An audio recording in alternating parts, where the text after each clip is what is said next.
Hello दोस्तों, स्वागत है आप सभी का एक बार फिर से हमारे चैनल नॉलेज कॉर्नर में। जैसा कि आप सभी लोगों को पता है कि सामाजिक जो अध्ययन है या एसएसटी का जो सेक्शन है, इसके लिए हमारी लगातार क्लासेज आपको मिल रही हैं, जिसमें आज हम जो है नवंबर 2018 की क्लासेज के जो सामाजिक अध्ययन के सवाल थे, जो सोशल साइंस के पोर्शन के जो सवाल थे, जिसमें आपको 60 क्वेश्चन देखने को मिलते हैं, उसको हम देखेंगे। तो आप सभी से निवेदन है कि आप सभी जो है वीडियो को स्किप मत करिएगा, वीडियो को पूरा देखिएगा, क्योंकि यहीं से आपको आइडिया लगेगा कि सवाल कहाँ से आते हैं और किस प्रकार के सवाल आते हैं। तो हम जो है वीडियो को शुरू करेंगे। इसके पहले की क्लास जो है आपको अनामिका मैम के द्वारा मिली होगी। उम्मीद करता हूँ कि वो भी आप लोगों ने देखा होगा। जल्दी ही आपको जो है जीआईसी लेक्चरर की भी जो एग्ज़ाम होने वाले हैं, उनके भी आपको क्लासेज आपको मिल जाएंगी। तो आप सभी से निवेदन है कि आप हमारे चैनल से अगर नहीं जुड़े हैं तो जुड़ जाइएगा, चैनल को सब्सक्राइब कर लीजिएगा, बेल आइकन को प्रेस कर दीजिएगा। ये यूथ कंपटीशन टाइम्स की जो बुक है, इसको हमने ऑलरेडी अपने टेलीग्राम ग्रुप में शेयर कर दी है, वहाँ से जाके आप डाउनलोड कर लीजिएगा। पूरी की पूरी बिग बुक आपको जो है ई फॉर्मेट में या पीडीएफ के रूप में आपको मिल जाएगी। तो चलिए हम पहले सवाल को शुरू करते हैं। ज़्यादा समय नहीं लेंगे, हम फटाफट जो है अपने 60 प्रश्न को सॉल्व करेंगे। देखिए पहला सवाल क्या कह रहा है। भारतीय कला में बुद्ध के जीवन की किस घटना का चित्रण जो है चक्र के द्वारा हुआ है। चक्र के द्वारा क्या हुआ है, तो चक्र को जो है प्रथम उपदेश के रूप में जानते हैं। जैसे आपने नाम सुना होगा धर्मचक्र प्रवर्तन, उसे ही जो है जब इन्होंने पहला उपदेश दिया था, तो ऐसा कहते हैं कि धर्म का पहिया वहीं से घूमने लगा था और उसे ही जो है धर्मचक्र प्रवर्तन कहते हैं, और इसी को जो है चक्र के द्वारा दर्शाया गया है। तो सी विकल्प जो है ये हमारा सही हो जाएगा। यहाँ पर और भी है, देखिए इनके जन्म को जो है कमल और हाथी से दिखाया जाता है, यौवन को सांड से, गृह त्याग जब इन्होंने किया तो उसका जो प्रतीक है उसको घोड़ा से दिखाया जाता है, ज्ञान जो है पीपल या बोधि वृक्ष के नीचे मिला था, पीपल के वृक्ष के नीचे, इसलिए उसको दिखाया जाता है, निर्माण जो है ये पद चिन्ह से दिखाए जाते हैं, और मृत्यु जो है ये स्तूप से दर्शाई जाती है। अगला सवाल देखिए, गौतम बुद्ध का जन्म लुम्बिनी में हुआ था, इसकी पुष्टि जो है किसके अभिलेख से होती है। तो इसकी पुष्टि जो है ये आपने देखा होगा अशोक का जो रोमनदेही अभिलेख है या स्तंभ लेख है, जिसको हम बोलते हैं अशोक का जो स्तंभ लेख है रोमनदेही का, वहाँ से इसका प्रमाण मिलता है कि ये जो है इनके जन्म जो है ये लुम्बिनी में हुआ था, याद रखिएगा। तो इसका ए विकल्प जो है ये हमारा सही हो जाएगा। देखिए यहाँ पर लिखा भी हुआ है कि गौतम बुद्ध का जन्म लुम्बिनी में हुआ था, इसकी पुष्टि अशोक के रोमनदेही स्तंभलेख से होती है, और स्तंभलेख में अशोक के द्वारा इस स्थान की धर्म यात्रा किए जाने का उल्लेख है। इस स्तंभलेख में अशोक कहता है कि मैं अपने राज्याभिषेक के 20वें वर्ष बाद यहाँ आया और उस स्थान की पूजा की जहाँ शाक्य मुनि बुद्ध का जो है जन्म हुआ था। चूँकि यहाँ लुम्बिनी ग्राम में भगवान बुद्ध का जन्म हुआ था, इसलिए मैंने बलि कर से मुक्त कर दिया और यहाँ का भूमि कर घटाकर 1/6 से 1/8 कर दिया। इलाहाबाद कौशाम्बी स्तंभलेख में समुद्रगुप्त और जहांगीर के भी स्तंभलेख मिलते हैं। अगला सवाल देखिए, निम्नलिखित में से कौन सा स्थल जो है प्रागैतिहासिक चित्रकला के लिए प्रसिद्ध है। प्रागैतिहासिक चित्रकला के लिए कौन सा स्थल जो है प्रसिद्ध है, तो आपने भीमबेटका की गुफाओं का नाम सुना होगा। भीमबेटका सी विकल्प जो है ये हमारा सही हो जाएगा। कौन सा विकल्प, सी विकल्प जो है ये हमारा सही हो जाएगा। विंध्य पर्वतमाला में स्थित भीमबेटका एक पहाड़ी का नाम है, और यहाँ निम्न मध्यम उच्च सभी पूरा पाषाण काल के उपकरण मिले हैं। भीमबेटका की गुफा की दीवारों पर बहुरंगी मुख्यतः हरे और गहरे लाल रंग के जो है भित्ति चित्र भी बने हुए हैं। अगला सवाल देखिए, अगला सवाल कह रहा है आत्मीय सभा की स्थापना इनमें से किसने की थी। बहुत ही आसान सा सवाल है, हिस्ट्री पढ़ाते हुए मैंने ये सभी सवाल आपको कराए हैं। आत्मीय सभा की स्थापना जो है ये किसके द्वारा की गई थी, तो ये करी गई थी आपका राजा राम मोहन राय के द्वारा। ठीक है, राजा राम मोहन राय के द्वारा, बी विकल्प जो है ये हमारा सही हो जाएगा। ठीक है, ये याद रखिएगा, 94 नंबर का ये सवाल है। देखिए यहाँ पर कहा भी जा रहा है कि आत्मीय सभा की स्थापना राजा राम मोहन राय ने 1815 ईस्वी में कलकत्ता में की थी। राजा राम मोहन राय को भारतीय पुनर्जागरण का अग्रदूत और आधुनिक भारत का जनक कहा जाता है। राजा राम मोहन राय ने ब्रह्मनिकल मैगजीन, संवाद कौमुदी, मिरातुल अखबार, बंगदूत जैसे पत्रों का संपादन किया। इन्होंने 1828 में ब्रह्म समाज की स्थापना की और 1823 तक यह सभा जो है निष्क्रिय हो गई थी। अगला सवाल देखिए, किसके वायसराय काल में भारत की राजधानी कलकत्ता से दिल्ली जो है स्थानांतरित की गई थी। ये बहुत ही इंपॉर्टेंट सवाल है, ये आपसे पूछा जाएगा। तो लॉर्ड हार्डिंग द्वितीय, याद रखिएगा, लॉर्ड हार्डिंग द्वितीय के टाइम पीरियड पर जो है राजधानी जो है कलकत्ता से दिल्ली स्थानांतरित की गई थी। याद रखिएगा 1912 में ऐसा हुआ था। 1911 में जब जो है दरबार लगा था, और इसी में जो है जॉर्ज पंचम भारत आए थे, तो यहीं से इन्होंने जो है बताया था कि अब जो है दिल्ली को स्थानांतरित किया जाएगा, राजधानी को कलकत्ता से जो है दिल्ली। देखिए भव्य दरबार का जो है दिल्ली दरबार का आयोजन किया गया था 12 दिसंबर 1911 में, और यहीं पर जो है ये बंगाल को विभाजन को रद्द करने की बात हुई थी और राजधानी को जो है दिल्ली ट्रांसफ़र करने की बात हुई थी। अगला सवाल देखिए, इनमें से किस मुगल सम्राट ने राजा राम मोहन राय को अपने दूत के रूप में लंदन भेजा था। किसने भेजा था, तो इन्होंने अपनी पेंशन बढ़वाने के लिए भेजा था, और इनका क्या नाम है, तो इनका इनका नाम है अकबर द्वितीय, ठीक है, अकबर द्वितीय इनका नाम है। डी विकल्प जो है ये हमारा सही हो जाएगा, ठीक है, डी विकल्प जो है ये हमारा सही हो जाएगा। देखिए अकबर द्वितीय नामक मुगल सम्राट ने 1831 ईस्वी में जो है राजा राम मोहन राय को अपने दूत के रूप में पेंशन और भत्ते के लिए लंदन भेजा था। अकबर द्वितीय ने राजा राम मोहन राय को राजा की उपाधि प्रदान की थी। अगला सवाल देखिए, हिंदू विधवा पुनर्विवाह अधिनियम निम्न में से किस वर्ष जो है पारित हुआ था? तो आपने देख ही लिया होगा आंसर, ठीक है। तो ये जो है 16 जुलाई 1856 को पारित किया गया था, याद रखिएगा 16 जुलाई 1856 को। आपने नाम सुना होगा ईश्वर चंद्र विद्यासागर जी का, इनके अथक प्रयासों से ये सब जो है पॉसिबल हो पाया था। देखिए हिंदू विधवा पुनर्विवाह अधिनियम 16 जुलाई 1856 को पारित किया गया। इसके श्रेयदाता ईश्वर चंद्र विद्यासागर थे। गवर्नर जनरल लॉर्ड कैनिंग द्वारा इसको पारित किया गया और इस अधिनियम से विधवा विवाह को वैध मान लिया गया। इसके बाद 1872 ईस्वी में ब्रह्म मैरिज एक्ट या native marriage act governor general Northbrook के टाइम पीरियड पर आया था, जिसका उद्देश्य अंतरजातीय विवाह तथा विधवा विवाह को विधिक मान्यता देना था। अगला सवाल देखिए, ईस्ट इंडिया कंपनी की स्थापना के समय भारत का शासक कौन था? ईस्ट इंडिया कंपनी की स्थापना के समय जो है भारत का शासक कौन था? तो इसका सही जवाब हो जाएगा आपका अकबर, ठीक है, अकबर इनका नाम था। ए विकल्प जो है ये हमारा सही हो जाएगा। यहाँ पर एक्सप्लेनेशन हर क्वेश्चन के नीचे दिया गया है, आप चाहें तो पढ़ सकते हैं। ईस्ट इंडिया कंपनी की स्थापना के समय भारत का शासक अकबर था और ईस्ट इंडिया कंपनी की स्थापना सन 1600 में महारानी एलिजाबेथ प्रथम के एक घोषणा पत्र के द्वारा हुई थी। यह लंदन के व्यापारियों की कंपनी थी। इसका मुख्य उद्देश्य जो है यहाँ से धन कमाकर इंग्लैंड ले जाना था। अगला सवाल देखिए, शेख निजामुद्दीन औलिया इनमें से किस सूफी संत के शिष्य थे? ये आपको बताना है। 99 नंबर का सवाल है। तो शेख निजामुद्दीन औलिया जो है ये किसके शिष्य थे? तो ये जो है बाबा फरीदुद्दीन गंजे शंकर, ठीक है, गंजे शकर इनका नाम है, थोड़ा सा अजीब नाम है, बाबा फरीदुद्दीन गंजे शकर इनके जो है शिष्य थे, ये याद रखिएगा। इसका बी विकल्प जो है ये हमारा सही हो जाएगा। अगला सवाल देखिए, इन बादशाहों में से कलंदर के नाम से कौन विख्यात था? इन बादशाहों में से कलंदर के नाम से कौन विख्यात था? बाबर, हुमायूं, अकबर या शाहजहां?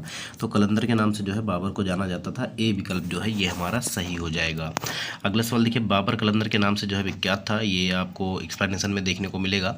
पानीपत के पहले युद्ध में विजय के बाद जो है बाबर ने काबुल के प्रत्येक निवासी को एक चांदी का सिक्का प्रदान किया था और उसकी सुदारता के कारण उसे कलंदर की उपाधि मिली थी। बाबर ने भारत पर 5 बार आक्रमण किया। बाबर का भारत के विरुद्ध प्रथम अभियान 1519 ईस्वी में यूसुफ जाई जाति के विरुद्ध हुआ था। पानीपत का प्रथम युद्ध जो है 1526 ईस्वी में बाबर और इब्राहिम लोदी के मध्य हुआ था, जिसमें बाबर जो है विजयी हुआ था। इस युद्ध में बाबर ने जो है तुलगमा युद्ध नीति और तोपखाने का जो है पहली बार प्रयोग किया था, याद रखिएगा। अगला सवाल देखिए, निम्नलिखित में से किस राज्य ने 2011 की जनगणना में जनसंख्या का ह्रास अभिलिखित हुआ है? मतलब यहाँ की जनसंख्या जो है घटी है। अब वो दिन दूर नहीं जब आपको 2026 की जो है जनगणना पढ़नी पड़ेगी, याद रखिएगा, ठीक है। तो अभी इसी से काम चला लीजिएगा। तो इसमें जो है नागालैंड की जनगणना में अगर जनसंख्या में देखें तो ह्रास हुआ है, इसकी जनसंख्या बढ़ी नहीं है, थोड़ा सा घटी है, याद रखिएगा। अगला सवाल देखिए, हैदराबाद कौन सी नदी के किनारे स्थित है? ये आपको बताना है। तो हैदराबाद अगर आप लोग नहीं जानते हो तो जान लीजिएगा, ये मूसी नदी के किनारे स्थित है, याद रखिएगा। ए विकल्प जो है ये हमारा सही हो जाएगा। देखिए हैदराबाद मूसी नदी पर स्थित है और कहा जाता है कि किसी समय में इस खूबसूरत शहर को कुतुबशाही परंपरा के 5वें शासक मोहम्मद कुली कुतुब शाह ने अपनी प्रेमिका भागवती को उपहार स्वरूप भेंट किया था। हैदराबाद को निजाम का शहर और मोतियों का शहर भी कहा जाता है। हैदराबाद और सिकंदराबाद जुड़वा शहर हैं और हैदराबाद का प्राचीन नाम जो है ये भाग्यनगर था।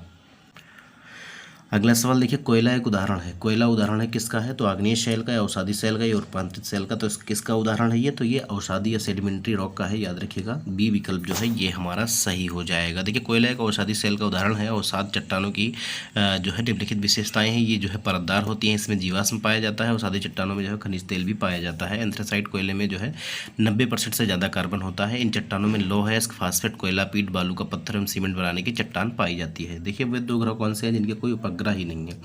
पहले भी मैंने ये सवाल आपको कराया हुआ है। तो देखिए बुध और शुक्र ऐसे 2 ग्रह हैं हमारे जो है क्या कहते हैं ब्रह्मांड में या सोलर सिस्टम में, जिनके जो है कोई उपग्रह नहीं है, याद रखिएगा। बी विकल्प जो है ये हमारा सही हो जाएगा। शुक्र को जो है भोर का तारा, सांझ का तारा भी कहते हैं, याद रखिएगा। अगला सवाल देखिए, लक्षद्वीप द्वीप समूह में स्थित है। लक्षद्वीप जो है द्वीप समूह स्थित है कहाँ पर है? बंगाल की खाड़ी में है या अरब सागर में है? ये आपको बताना है, ठीक है। बंगाल की खाड़ी में है या अरब सागर में है या जो है आपका हिंद महासागर में है? तो ये जो है अरब सागर में आपको देखने को मिलेगा लक्षद्वीप। तो सी विकल्प इसका जो है ये हमारा सही हो जाएगा। देखिए लक्षद्वीप द्वीप समूह अब अरब सागर में स्थित है और लक्षद्वीप का निर्माण जो है प्रवाल भित्ति से हुआ है और इसमें 36 द्वीप हैं, जिनमें केवल 11 द्वीपों पर मानवीय अधिवास पाया जाता है। और इसका सबसे बड़ा द्वीप जो है एंड्रोट द्वीप है। कोच्चि तट से जो है 220 से 240 किलोमीटर की दूरी पर स्थित है। कौन सा? ये आपका लक्षद्वीप। अगला सवाल देखिए, निम्नलिखित में से किस क्षेत्र को विश्व का फलोद्यान कहा जाता है? विश्व का फलोद्यान कौन से क्षेत्र को कहा जाता है? तो ये भूमध्य सागरीय क्षेत्र को कहा जाता है, याद रखिएगा, भूमध्य सागरीय क्षेत्र को। ठीक है, भूमध्य रेखीय नहीं, भूमध्य सागरीय क्षेत्र को कहा जाता है। तो ये आपका ए विकल्प जो है ये हमारा सही हो जाएगा। देखिए, भूमध्य सागरीय क्षेत्र को जो है विश्व का फलोद्यान कहा जाता है। भूमध्य सागर को रूम सागर के नाम से भी जाना जाता है। पश्चिम की तरफ यह सागर एक बेहद सागरीय खाड़ी से अटलांटिक महासागर से जुड़ा है, जिसे जिब्राल्टर की खाड़ी कहा जाता है। भूमध्य सागर से 21 देशों की तटरेखाएं मिलती हैं। यह दोनों गोलार्धों में 30 से 40 डिग्री अक्षांशों के मध्य जो है पाया जाता है। देखिए, निम्नलिखित में से किसे जो है संसार की छत किसको कहते हैं? तो संसार की छत जो है पामीर को कहते हैं, याद रखिएगा। किसको कहते हैं? पामीर को कहते हैं, याद रखिएगा। सी विकल्प जो है ये हमारा सही हो जाएगा। देखिए, पामीर को संसार की छत कहते हैं। पामीर मध्य एशिया में स्थित पठार और पर्वत श्रृंखला है। यहाँ उगने वाले जंगली प्याज पर इन्हें जो है प्याजी पर्वत भी कहा जाता है। पामीर का शाब्दिक अर्थ है पर्वत शीर्ष में स्थित घाटी। फारसी शब्द में इसे बामे दुनिया कहते हैं। यह हिंदू कुश पर्वत श्रृंखलाओं का भाग है। अरावली और सतपुड़ा उशिष्ट पर्वत के उदाहरण हैं। अगला सवाल देखिए, निम्नलिखित में से कौन सा संसार का सबसे बड़ा मरुस्थल है? कौन सा जो है संसार का सबसे बड़ा मरुस्थल है? तो ये आपका सहारा मरुस्थल हो जाएगा। सी विकल्प जो है ये हमारा सही हो जाएगा। यह देखिए, यह जो है 11 देशों में फैला हुआ है और विश्व की सबसे बड़ी नदी नील नदी इसके पूर्वी भाग से होकर गुजरती है। यह 92 लाख वर्ग किलोमीटर पर फैला हुआ है और गोबी एशिया का जो है सबसे बड़ा रेगिस्तान है। अगला सवाल देखिए, पाकल दुल पनबिजली परियोजना जो है कहाँ स्थित है? पाकल दुल जो है पनबिजली परियोजना कहाँ पर स्थित है ये आपको बताना है। तो ये आपका सी विकल्प जो है ये हमारा सही हो जाएगा। कहाँ पर? जम्मू कश्मीर में स्थित है। सी विकल्प जो है ये हमारा सही हो जाएगा। देखिए, पाकल दुल पनबिजली ऊर्जा परियोजना जो है जम्मू कश्मीर में स्थित है। इसमें 4 विद्युत इकाइयाँ कार्यरत है। 19 मई 2018 को प्रधानमंत्री नरेंद्र मोदी ने इस परियोजना का शिलान्यास किया है। इस परियोजना की विद्युत उत्पादन क्षमता 1000 मेगावाट होगी और यह कश्मीर की सबसे बड़ी पनबिजली परियोजना होगी। यह परियोजना किश्तवाड़ जिले में चिनाब नदी पर आपको देखने को मिलेगी। अगला सवाल देखिए, निम्नलिखित में से कौन सी एक रोपड़ फसल नहीं है? रोपाई किसकी नहीं की जाती है? काफ़ी, गेहूं, चाय या रबड़? तो अगर हम बात करें तो यहाँ पर गेहूं जो है ये एक रोपित फसल नहीं है। बी विकल्प जो है ये हमारा सही हो जाएगा। देखिए, जो है नॉर्थ अटलांटिक ट्रीटी ऑर्गेनाइजेशन, इसका मुख्यालय कहाँ है ये आपको बताना है। तो इसका सही जवाब हो जाएगा ब्रुसेल्स में। ठीक है, ब्रुसेल्स में इसका मुख्यालय है, याद रखिएगा। ए विकल्प जो है ये हमारा सही हो जाएगा। नाटो का मुख्यालय जो है ब्रुसेल्स जो बेल्जियम में है यहाँ पर है और इसका पूरा नाम है उत्तरी अटलांटिक संधि संगठन। एक सैन्य गठबंधन है जिसकी स्थापना 4 अप्रैल 1949 को हुई। इसकी आधिकारिक भाषा अंग्रेजी फ्रांसीसी है और इसके महासचिव एंडर्स फो राम मुशे ने। ये बदल गया होगा, हो सकता है। इसके वर्तमान सदस्य देशों की संख्या जो है ये 30 है। अगला सवाल देखिए, भारतीय संविधान की 8वीं अनुसूची में कितनी भाषाओं का उल्लेख है? तो कितनी भाषाओं का? तो आप सभी लोग जानते हैं, बहुत ही हलवा सवाल है आप सभी के लिए। 22 भाषाओं का उल्लेख है। तो डी विकल्प इसका जो है ये हमारा सही हो जाएगा। देखिए, एक सवाल यहाँ से इंपॉर्टेंट बनता है कि सिंधी को जो है 21वें संविधान संशोधन द्वारा 1967 में और 1992 में जो है 71वें संशोधन द्वारा कोंकणी मणिपुरी नेपाली को 8वीं अनुसूची में शामिल किया गया। 2004 में 92वें संविधान संशोधन के द्वारा मैथिली, संथाली, डोगरी और बोडो को जो है 8वीं अनुसूची में शामिल किया गया था। तो यहाँ से कभी कभी पूछ लेता है कि कौन कौन से जो है संविधान संशोधन से कौन कौन सी चीज़ें जो है, कौन कौन सी भाषाएं कब कहाँ जोड़ी गई हैं, याद रखिएगा। तो इसका सही जवाब कौन सा हो जाएगा? तो ये आपका 113 नंबर सवाल है और यहाँ पर क्या कहा जा रहा है, निम्नलिखित में से कौन सा एक भारतीय संविधान की प्रस्तावना का भाग नहीं है? तो भारतीय संविधान की प्रस्तावना का भाग जो है संघात्मकता नहीं है, याद रखिएगा। बाकी सभी समाजवाद, धर्मनिरपेक्ष, प्रजातांत्रिक, ये सभी आपको संविधान की प्रस्तावना में देखने को मिलते हैं। संविधान की प्रस्तावना क्या है? हम भारत के लोग भारत को एक संपूर्ण प्रभुत्व संपन्न समाजवादी, पंथ निरपेक्ष, लोकतंत्रात्मक गणराज्य बनाने के लिए तथा उसके समस्त नागरिकों को सामाजिक, आर्थिक और राजनीतिक न्याय, विचार, व्यक्ति विश्वास, धर्म और उपासना की स्वतंत्रता, प्रतिष्ठा और अवसर की समता प्राप्त करने के लिए तथा उन सब में व्यक्ति की गरिमा, राष्ट्र की एकता, अखंडता सुनिश्चित करने वाली बनता को बढ़ाने के लिए दृढ़ संकल्प होकर अपनी संविधान सभा में आज तारीख 26 नवंबर 1949 को एतद द्वारा संविधान को अंग्रेज अधिनियमित और आत्मार्पित करते हैं। तो ये आपकी संविधान की प्रस्तावना थी। अगला सवाल देखिए, सामाजिक अध्ययन के शिक्षण कौशल में या शिक्षण में सबसे महत्वपूर्ण सहायक साधन कौन सा है? व्याख्यान या कार्य निर्धारण या जो है श्रव्य दृश्य या वाद विवाद? तो इसका सही जवाब कौन सा हो जाएगा? देखिए, जहाँ श्रव्य दृश्य आ जाए वहाँ सबसे बढ़िया यही होगा कि सुन भी रहा है और छात्र देख भी रहा है, तो सबसे ज़्यादा वही आपका सही हो जाएगा। अगला सवाल देखिए, उच्च प्राथमिक स्तर पर कौन सा विषय सामाजिक अध्ययन में सम्मिलित नहीं है? बार बार ये सवाल रिपीट होता है, हर पेपर में आपने देखा होगा। तो इसमें राजनीति शास्त्र है, इतिहास है, भूगोल है, लेकिन दर्शन शास्त्र नहीं है। बी विकल्प जो है ये हमारा सही हो जाएगा। अगला सवाल देखिए, संविधान सभा के अस्थायी अध्यक्ष, तो अस्थायी अध्यक्ष जो है सचिदानंद सिन्हा जी थे, लेकिन अस्थायी अध्यक्ष जो बनाए बनाए गए थे वो डॉक्टर राजेंद्र प्रसाद थे, याद रखिएगा। ठीक है, जब 9 दिसंबर को पहली बैठक हुई थी, ठीक है, तो वहाँ पर जो है सच्चिदानंद सिन्हा जी को चुना गया था, लेकिन जब 11 दिसंबर को फिर से जब बैठक हुई तो राजेंद्र प्रसाद जी उपलब्ध थे और फिर इन्हीं को जो है अस्थायी अध्यक्ष बनाया गया था। अगला सवाल देखिए, राष्ट्रपति की अनुपस्थिति में उसके समस्त कार्य किसके द्वारा किए जाते हैं? राष्ट्रपति की अनुपस्थिति में उसके समस्त कार्य जो है किसके द्वारा किए जाते हैं? तो उपराष्ट्रपति अगर है तो वही सारा कार्य करेगा, याद रखिएगा। अगर उपराष्ट्रपति है तो बी विकल्प जो है ये हमारा सही हो जाएगा। बी विकल्प जो है ये हमारा सही हो जाएगा। अगला सवाल देखिए, निम्नलिखित में से किस नाभिकीय संधि का भारत जो है सदस्य है? किस नाभिकीय संधि का जो है भारत सदस्य है? तो इसका जो सही जवाब हो जाएगा पीटीबीटी। ठीक है, पीटीबीटी आंशिक परमाणु परीक्षण प्रतिबंध संधि, पीटीबीटी इसको बोलते हैं। तो ये आपका सी विकल्प जो है ये हमारा सही हो जाएगा। अगला सवाल देखिए, हाल ही में कहाँ शांति स्थापना है तो भारतीय सैनिकों को संयुक्त राष्ट्र पदक मिला है? तो कहाँ पर शांति स्थापना के लिए मिला था इनको? तो इनको मिला था दक्षिणी सूडान में। ठीक है, दक्षिणी सूडान में शांति स्थापना के लिए इनको मिला था। बी विकल्प जो है ये हमारा सही हो जाएगा। देखिए, दक्षिणी सूडान में शांति स्थापना है तो भारतीय सैनिकों को संयुक्त राष्ट्र पदक मिला और यह पुरस्कार भारतीय सैनिकों को उनकी कर्तव्यनिष्ठ और शांति बहाली में योगदान के लिए प्रदान किया गया। भारतीय सैनिकों की इस टोली में मेजर चेतना एकमात्र जो है महिला सदस्य थी। अगला सवाल देखिए, निम्नलिखित में से कौन सा संयुक्त राष्ट्र संघ का अभिकरण नहीं है, मतलब उसका एक भाग नहीं है? तो कौन सा नहीं है ये आपको बताना है। तो अगर हम देखिए, अंतर्राष्ट्रीय न्यायालय जो है ये इसका अभिकरण नहीं है। डी विकल्प जो है ये हमारा सही हो जाएगा।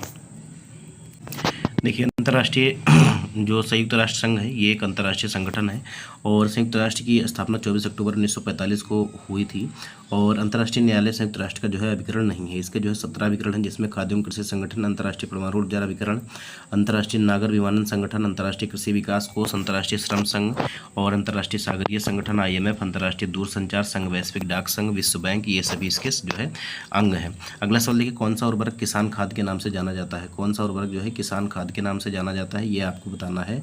तो कौन सा उर्वरक जो है किसान खाद के नाम से जाना जाता है? तो इसका जो सही जवाब हो जाएगा वो आपका हो जाएगा कैल्शियम अमोनियम नाइट्रेट।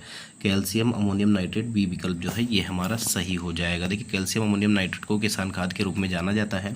इसका उपयोग उर्वरक के रूप में किया जाता है। इसका उपयोग अमोनियम नाइट्रेट के रूप में भी किया जाता है। अगला सवाल देखिए, 1 हेक्टेयर सेंटीमीटर में पानी की कुल मात्रा होगी। 1 हेक्टेयर सेंटीमीटर में जो है पानी की कुल मात्रा कितनी होगी? तो पानी की कुल मात्रा जो होगी ये आपका लगभग कितना हो जाएगा? तो ये आपका 1 लाख लीटर हो जाएगा। ठीक है, 1 लाख जो है लीटर हो जाएगा। तो ये आपका सी विकल्प जो है ये हमारा सही हो जाएगा। यहाँ पर देखिए निकाला भी गया है। ठीक है, देखिए केला का कायिक प्रवर्धन होता है। केला का जो कायिक प्रवर्धन होता है ये किसके द्वारा होता है? तो ये जो है पत्ती के द्वारा होता है या तने के द्वारा या शकर द्वारा या बीज के द्वारा? तो ये जो है तने के द्वारा ही होता है, याद रखिएगा। बी विकल्प जो है ये हमारा सही हो जाएगा। केले के भूमिगत तने को जो है प्रकंद कहा जाता है, जिसमें कई कलियाँ निकली हुई होती हैं। इनमें से प्रत्येक कलिका अंकुरित होकर एक नए बल्बनुमा प्रकंद का निर्माण करती है। इस प्रकार के बने बेबी प्लांट को सुकर या शकर कहते हैं। उल्लेखनीय है कि केले का कायिक प्रवर्धन कलिकाओं के द्वारा ही होता है, जो कि तने से निकलती हैं। अगला सवाल देखिए, निम्नलिखित में से कौन सा उर्वरक तीव्र आर्द्रताग्राही होता है? कौन सा उर्वरक जो है तीव्र आर्द्रताग्राही होता है ये आपको बताना है। तो ये आपका यूरिया होता है, याद रखिएगा। ये नमी को बहुत तेज खींचता है। तो डी विकल्प जो है ये हमारा सही हो जाएगा। यूरिया उर्वरक तीव्र आर्द्रताग्राही होता है। यूरिया एक कार्बनिक यौगिक है जिसका रासायनिक सूत्र NH2 2COCH4 N2O होता है। इसे कार्बाइड भी कहते हैं। यह एक रंगहीन, गंधहीन, सफ़ेद, रवेदार, जहरीला ठोस पदार्थ है और यह स्तनपायी और सरीसृप प्राणियों के मूत्र में पाया जाता है। यूरिया को सर्वप्रथम 1773 में मूत्र में फ्रेंच वैज्ञानिक हिलेरी राउले ने खोजा था, परंतु कृत्रिम विधि से सबसे पहले यूरिया बनाने का श्रेय जो है जर्मन वैज्ञानिक वोहलर को जाता है। अगर आपको हमारी वीडियो पसंद आ रही हो दोस्तों तो आप वीडियो को लाइक ज़रूर करिएगा, अपने दोस्तों में शेयर जरूर करिएगा और चैनल को सब्सक्राइब भी करिएगा। देखिए, खेत में हरी खाद वाली फसल की पलटाई की उपयुक्त अवस्था कौन सी होती है? प्रारंभिक अवस्था, फूल आने से पूर्व की अवस्था या फूल आने के पश्चात की अवस्था या परिपक्व अवस्था? तो अगर हम बात करें तो फूल आने देना, फिर जो है फूल अगर आ गए तो फिर अच्छा नहीं होगा। फूल आने से पूर्व की जो है अवस्था होती है और यहीं जो है पलटाई की जाती है। तो बी विकल्प जो है ये हमारा सही हो जाएगा। खेत में हरी खाद वाली फसल की पलटाई उपयुक्त अवस्था फूल आने से पूर्व की अवस्था है और कृषि में हरित खाद डालने से जमीन की उर्वरकता में वृद्धि होती है। इससे मृदा क्षरण में कमी आती है। हरित खाद के प्रयोग से मृदा में सूक्ष्म जीवों की संख्या एवं क्रियाशीलता जो है बढ़ती है। देखिए, फल के रस में चीनी की सांद्रता मापी जाती है। किसके द्वारा मापी जाती है? तो ये जो है रिफ्रैक्टोमीटर के द्वारा मापी जाती है। किसके द्वारा? रिफ्रैक्टोमीटर के द्वारा मापी जाती है। सी विकल्प जो है ये हमारा सही हो जाएगा। फल के रस में चीनी की सांद्रता रिफ्रैक्टोमीटर के द्वारा मापी जाती है और रिफ्रैक्टोमीटर का उपयोग सांद्रता मापन के लिए किया जाता है। साथ ही इसका प्रयोग एक रक्त प्रोटीन एकाग्रता, चीनी सामग्री, लवणता आदि को मापने के लिए भी किया जाता है। अगला सवाल देखिए, जेली बनाने में पेक्टिन का प्रमुख कार्य क्या है? जेली बनाने में पेक्टिन का प्रमुख कार्य कौन सा है ये आपको बताना है। तो जेली बनाने में पेक्टिन जो है ये फलों के रस का जो है थक्का बनाता है। याद रखिएगा सी विकल्प जो है ये हमारा सही हो जाएगा। जेली बनाने में पेक्टिन का प्रमुख कार्य फलों के रस का जो है थक्का बनाना है। पेक्टिन एक तरह का घुलनशील फाइबर होता है जो कि पौधों की कोशिका भित्ति और कोशिकाओं के मध्य पाए जाने वाले ऊतकों में पाया जाता है। अगला सवाल देखिए, टमाटर का लाल रंग किस रंजक के कारण होता है? तो टमाटर का लाल रंग किसके कारण होता है? तो ये होता है आपका लाइकोपिन के कारण। याद रखिएगा लाइकोपिन के कारण डी विकल्प जो है ये हमारा सही हो जाएगा। टमाटर का लाल रंग जो है लाइकोपिन रंजक के कारण होता है। लाइकोपिन टमाटर के अतिरिक्त अन्य लाल फलों और सब्जियों में जैसे लाल गाजर, तरबूज, पपीता आदि में पाया जाता है। लाइकोपिन पानी में घुलनशील है। यह केवल जैव द्रवकों और तेल में ही घोला जा सकता है। रासायनिक दृष्टि से लाइकोपिन एक कैरोटीन है। अगला सवाल देखिए, नींबू का फल प्रचुर स्रोत है किसका? तो नींबू जो है, नींबू में कौन सा अम्ल पाया जाता है? तो ये साइट्रिक अम्ल पाया जाता है या सिट्रिक अम्ल पाया जाता है। सी विकल्प जो है ये हमारा सही हो जाएगा। याद रखिएगा, तो नींबू जो है ये साइट्रिक अम्ल का जो है प्रचुर स्रोत है। अगला सवाल देखिए, केंद्रीय एगमार्क प्रयोगशाला कहाँ स्थित है? केंद्रीय एगमार्क जो है प्रयोगशाला जो है कहाँ स्थित है? तो ये नागपुर में है। याद रखिएगा नागपुर में है। ए विकल्प जो है ये हमारा सही हो जाएगा। देखिए केंद्रीय एगमार्क प्रयोगशाला नागपुर में अवस्थित है।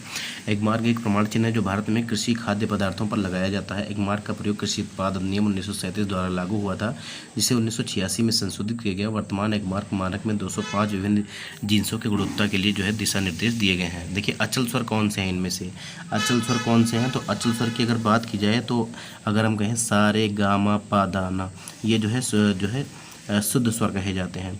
और सा और पा का अगर हम बात करें तो ये जो है अचल स्वर माने जाते हैं। याद रखिएगा सा और पा, तो इसका ए विकल्प जो है ये हमारा सही हो जाएगा। देखिए सा और पा जो है अचल स्वर माने गए हैं क्योंकि ये अपनी जगह पर कायम रहते हैं। बाकी 5 स्वरों के दो रूप जो है कर दिए गए हैं क्योंकि ये अपनी जगह पर से हटते हैं, इसलिए इन्हें कोमल एवं तीव्र नामों से या विकृत स्वर के नाम से संबोधित किया जाता है। देखिए राग यमन किस थाट से उत्पन्न है? राग यमन जो है ये कौन से थाट से उत्पन्न है ये आपको बताना है। तो ये कल्याण थाट है। याद रखिएगा कल्याण से। बी विकल्प जो है ये हमारा सही हो जाएगा।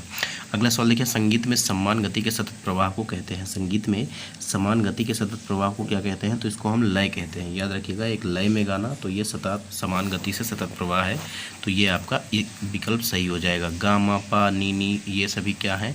ये स्वर समूह किसके हैं? तो ये राग यमन के हैं। ये राग कल्याण के लिए बहुत डीपली पूछ लिया है, 1-2 क्वेश्चन का नहीं कह सकता मैं, ये आप कोई भी बात नहीं, अगर गलत हो जाएगा तो भी कोई दिक्कत नहीं है।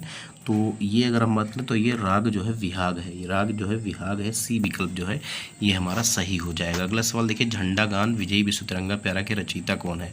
झंडा गीत भी इसको कहते हैं और इसका जो सही जवाब हो जाएगा ये श्यामलाल गुप्ता जो है पार्षद इनका नाम है, इसको मत भूलिएगा। याद रखिएगा बी विकल्प जो है ये हमारा सही हो जाएगा। झंडा गीत विजयी विश्व तिरंगा प्यारा के रचयिता श्यामलाल गुप्ता पार्षद हैं।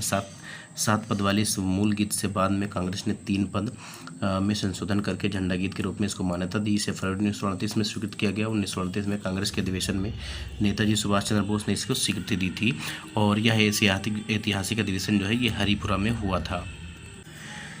देखिए अगला सवाल क्या कह रहा है, थायराइड से निकलने वाला हार्मोन है। थायराइड से निकलने वाला हार्मोन कौन सा है ये आपको बताना है। तो इसके द्वारा जो है थायरॉक्सिन हार्मोन निकलता है। बी विकल्प जो है ये हमारा सही हो जाएगा। अगला सवाल देखिए, जल के माध्यम से भोजन पकाने की विधि निम्नलिखित में से कौन सी है? जल के माध्यम से भोजन पकाने की विधि क्या है? तो ये आपका इसमें आपका स्ट्रिंग भी आती है, खदकाना और उबालना सभी आता है, तो ये आपका डी विकल्प जो है ये हमारा सही हो जाएगा।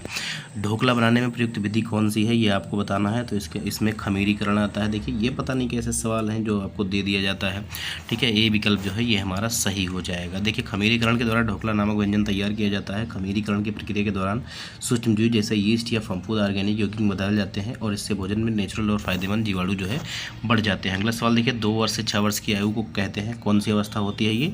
तो जन्म से 6 वर्ष तक जो है शैशव अवस्था होती है, तो इसके लिए जो है ए विकल्प ही सही हो जाएगा। इसके बाद 6 वर्ष से जो है 12 वर्ष तक बाल्यावस्था और उसके बाद जो है किशोरावस्था और उसके बाद जो है युवावस्था या प्रौढ़ावस्था चलती है। ये सारी चीज़ें आपने CDP में पढ़ी होगी, आपको अच्छे ढंग से याद भी होंगे। देखिए जल प्रदूषण का कारण है, जल प्रदूषण का कारण क्या है, तो बढ़ती जनसंख्या, कीटनाशक, मनुष्य के क्रियाकलाप, तो ये सभी हैं, ठीक है, ये सभी हैं। डी विकल्प जो है ये हमारा सही हो जाएगा। अगला सवाल देखिए, शारीरिक शिक्षा का उद्देश्य क्या है। शारीरिक शिक्षा का उद्देश्य क्या होना चाहिए, तो शारीरिक शिक्षा का उद्देश्य जो है ये शारीरिक विकास से है, मनोवैज्ञानिक विकास से और मानसिक विकास से भी है। तो ये आपका उपयुक्त सभी जो है ये हमारा सही हो जाएगा। अगला सवाल देखिए, बैडमिंटन से संबंधित खिलाड़ी हैं। बैडमिंटन से संबंधित खिलाड़ी कौन सी हैं, तो PV सिंधु। देखिए PV सिंधु ही है, याद रखिएगा, पहला ही ऑप्शन मिल गया, तो ए विकल्प जो है ये हमारा सही हो जाएगा। दालों में सबसे ज़्यादा क्या पाया जाता है, तो दाल में सबसे ज़्यादा क्या मिलता है, तो प्रोटीन मिलता है। ये चीज़ आप लोग याद रखिएगा, दाल का ज़्यादा से ज़्यादा सेवन किया करिए।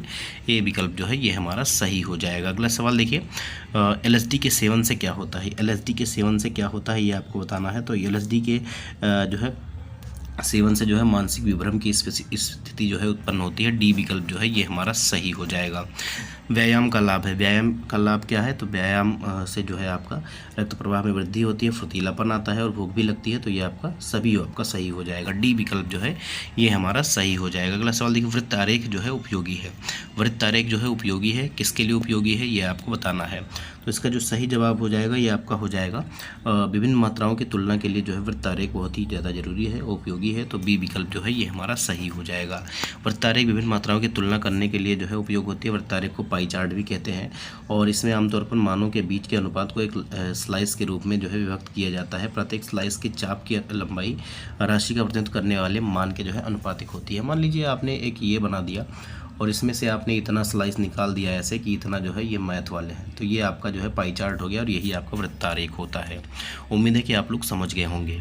अगला सवाल देखिए, अगला सवाल कहा जा रहा है कि सामाजिक विज्ञान में परीक्षा सुधार पर हाल ही का जो है NCF आधार क्या है। ठीक है, सामाजिक विज्ञान में परीक्षा सुधार पर हाल ही का जो है NCF आधार पत्रक बल देता है। किस पर देता है बल, तो ये आपका जो है सतत आकलन पर देता है, सतत आकलन पर देता है। डी विकल्प जो है ये हमारा सही हो जाएगा। सामाजिक विज्ञान में परीक्षा सुधार हेतु राष्ट्रीय चर्चा की रूपरेखा नेशनल करिकुलम फ्रेमवर्क जिसको बोलते हैं 2005 में सतत एवं व्यापक मूल्यांकन पर जो है इसमें बल दिया गया ताकि छात्रों के मन से परीक्षा के भय को कम किया जा सके। अगला सवाल देखिए, सामाजिक अध्ययन शिक्षा का उद्देश्य है, तो क्या है, तो देखिए जहाँ पर उपयुक्त सभी आ जाता है उसको उपयुक्त सभी ही सही हो जाएगा लगभग। देखिए संस्कृत विरासत का विकास करना, राष्ट्रीय एकता और अंतर्राष्ट्रीय समझ विकसित करना, अच्छे नागरिक का होना, तो ये सभी जो है इसका उद्देश्य है, याद रखिएगा। अगला सवाल देखिए, परियोजना कार्य जो है महत्वपूर्ण होते हैं क्योंकि। परियोजना कार्य क्यों महत्वपूर्ण होते हैं, क्योंकि इसमें देखिए करके सीखना और सीखने का जो है एक महत्वपूर्ण तरीका है ये परियोजना। जब आप प्रोजेक्ट रिपोर्ट किसी को तैयार करने को कहते हैं तो वो खुद से जो है कार्य करता है, उससे बहुत सारी चीज़ें सीखता है, तो इसका सी विकल्प जो है सही हो जाएगा। अगला सवाल देखिए, लास्ट सवाल है सेशन का, भारतीय बहुलतावादी समाज में जो है सामाजिक विज्ञान की पाठ्य पुस्तकों को कैसा होना चाहिए, तो इसमें जो है सभी धर्मों और सामाजिक समूहों को शामिल करना और उनका प्रतिनिधित्व करना चाहिए। डी विकल्प जो है ये हमारा सही हो जाएगा। तो उम्मीद करता हूं दोस्तों सेशन आपको पसंद आया होगा। थोड़ा सा बैकग्राउंड में जो आवाज़ आ रही होगी इसको इग्नोर करिएगा दोस्तों, मैं जानता हूँ आपको दिक्कत का सामना करना पड़ सकता है इस आवाज़ के द्वारा और मैं इसको जो है ख़त्म नहीं कर सकता हूँ, जबकि आप लोग अगर ऐसा सपोर्ट बना के रखेंगे तो हम जब थोड़ा सा आगे बढ़ेंगे, थोड़ा सा हमारा जो है फाइनेंशियल स्थिति जो है सही हो जाएगी, तो हम और अच्छे क्लासेज आपके लिए लेकर आएंगे, याद रखिएगा। तो मिलते हैं अगले वीडियो में, तब तक के लिए चैनल को सब्सक्राइब करिएगा, वीडियो को लाइक करिएगा, टेलीग्राम चैनल से जुड़ के PDF को प्राप्त कर लीजिएगा। जय हिंद, जय भारत, नमस्कार।